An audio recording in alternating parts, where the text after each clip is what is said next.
ಸ್ನೇಹಿತರೆ, ಎಲ್ರಿಗೂ ನಮಸ್ಕಾರ. ನಾವು ಜೀವನದಲ್ಲಿ ಒಂದು ಶಾಂತಿ, ಸಮಾಧಾನ, ನೆಮ್ಮದಿ ಹಾಗೂ ಯಶಸ್ಸಿನ ಬದುಕನ್ನ ನಾವು ನೋಡಬೇಕು ಅಂತಂದರೆ ಜೀವನದಲ್ಲಿ ಕೆಲವೊಂದಷ್ಟು ನಿಯಮಗಳು, ಶಿಸ್ತನ್ನು ಪಾಲಿಸಲೇಬೇಕಾಗುತ್ತೆ. ಹಾಗಾಗಿ ನನ್ನ ಜೀವನದಲ್ಲಾದಂಥ ಕೆಲವೊಂದಷ್ಟು ಘಟನೆಗಳಿಂದ ಪಡ್ಕೊಂಡಂಥ ಅನುಭವಗಳು, ನನ್ನ ಅಕ್ಕಪಕ್ಕದವರು, ಬಂಧು ಬಾಂಧವರ ಜೀವನದಲ್ಲಾದಂಥ ಘಟನೆಗಳಿಂದ ನೋಡಿ ಆದಂಥ ಅನುಭವಗಳು, ಹಾಗೆ ಓದಿ ಕೇಳಿ ತಿಳ್ಕೊಂಡಂಥ ಅನುಭವಗಳನ್ನೆಲ್ಲನೂ ಕ್ರೋಢೀಕರಿಸಿ ನಾನೊಂದು ಮೋಟಿವೇಶ್ನಲ್ ವೀಡಿಯೋನ ಮಾಡಿದ್ದೀನಿ. ಈ ಮೋಟಿವೇಶ್ನಲ್ ವೀಡಿಯೋಯಿಂದ ಯಾರಿಗಾದರೂ ಸಹಾಯ ಆದರೆ ಆಗಲಿ ಅನ್ನೋದು ನನ್ನ ಉದ್ದೇಶ. ಹಾಗಾಗಿ ನೀವೆಲ್ಲರೂ ನನ್ನ ಚಾನಲ್ನ ಸಬ್ಸ್ಕ್ರೈಬ್ ಮಾಡ್ಕೊಂಡು ನೋಡಿ. ಇಷ್ಟ ಆದರೆ ಲೈಕ್ ಮಾಡಿ, ಫ್ರೆಂಡ್ಸ್ ಆ್ಯಂಡ್ ಫ್ಯಾಮಿಲಿ ಮೆಂಬರ್ಸ್ಗೆ ಶೇರ್ ಮಾಡಿ, ನಿಮ್ಮ ಅನಿಸಿಕೆನ ಕಮೆಂಟ್ ಮಾಡಿ ತಿಳಿಸಿ ಅಂತ ಕೇಳ್ತಾ ಬನ್ನಿ ನನ್ನ ಈ ಮೋಟಿವೇಶ್ನಲ್ ವೀಡಿಯೋನ ನೋಡೋಣ. ಅರಿತುಕೊಂಡು ಪಾಲಿಸೋಣ.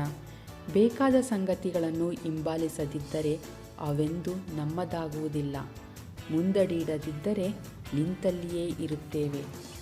ಬಯಸಿದ್ದನ್ನು ಪಡೆಯಲು ಪ್ರಾಮಾಣಿಕ ಪ್ರಯತ್ನ ನಮ್ಮದಾಗಲಿ. ಕಷ್ಟಪಟ್ಟು ದುಡಿಯದೆ ಸಂಪಾದಿಸಿದ ಹಣ ಮತ್ತು ಅಂತಸ್ತು ಬಹಳ ಕಾಲ ಉಳಿಯುವುದಿಲ್ಲ. ಆದ್ದರಿಂದ ಕೊಂಚ ತಡವಾದರೂ ಪರವಾಗಿಲ್ಲ. ನಿಯತ್ತಾಗಿಯೇ ದುಡಿದು ಬದುಕುವ ಚಿತ್ತಸ್ಥಿತಿ ಯಾವತ್ತಿಗೂ ಅನುಕರಣೀಯ. ನಮ್ಮ ಜೀವನಯಾನಕ್ಕೆ ನಾವೇ ಚಾಲಕರು.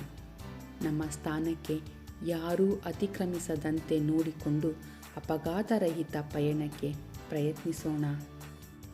ನಗಲು ಸಾಧ್ಯವಿರುವ ಅವಕಾಶಗಳನ್ನು ಎಂದಿಗೂ ತಪ್ಪಿಸಿಕೊಳ್ಳಬಾರದು. ಆರೋಗ್ಯ ಕಾಪಾಡಿಕೊಳ್ಳುವಲ್ಲಿ ಅದೊಂದು ಅದ್ಭುತವಾದ ಔಷಧ. ನಗುತ್ತಾ ಬಾಳೋಣ.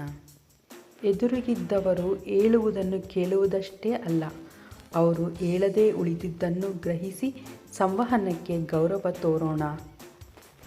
ವಿಶೇಷ ನಿರೀಕ್ಷೆಗಳಿಲ್ಲದೆ ಮುಂದಿನ ಕ್ಷಣಗಳನ್ನು ಒಳಗೆ ಎಳೆದುಕೊಳ್ಳುತ್ತಾ ಹಿಂದಿನ ಸಂಗತಿಗಳನ್ನು ಹಿಡಿತದಲ್ಲಿಟ್ಟುಕೊಂಡು ಇಂದಿನ ಅನಗತ್ಯಗಳನ್ನು ಹೊರಹಾಕುವುದೇ ನಿಜವಾದ ಯೋಗ. ಎಲ್ಲರೂ ನನ್ನ ಚಾನಲ್ನ ಸಬ್ಸ್ಕ್ರೈಬ್ ಮಾಡ್ಕೊಂಡು ನೋಡಿ, ನನಗೆ ಸಪೋರ್ಟ್ ಮಾಡಿ. ಧನ್ಯವಾದಗಳು.